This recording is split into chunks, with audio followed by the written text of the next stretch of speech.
మీ ఇష్టం. ఆడండి, పాడండి సాయంత్రం దాకా. ఓకేనా? నేను ఇంకా ఏం చెప్పదలుచుకోలేదు. మీ ఇష్టం. రైట్.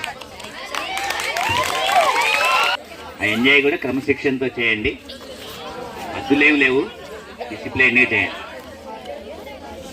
ఇప్పుడు ముందుగా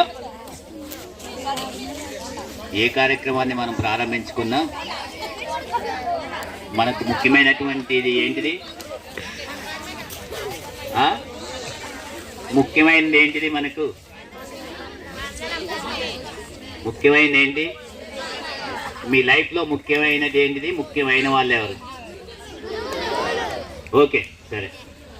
ఇప్పుడు మన మధ్యలోకి గురువులు మీ అందరికీ వందనం అంటూ పిల్లలు అన్ని క్లాసుల నుంచి మ్యాక్సిమం ఉన్నారు, వాళ్ళందరూ వచ్చేసి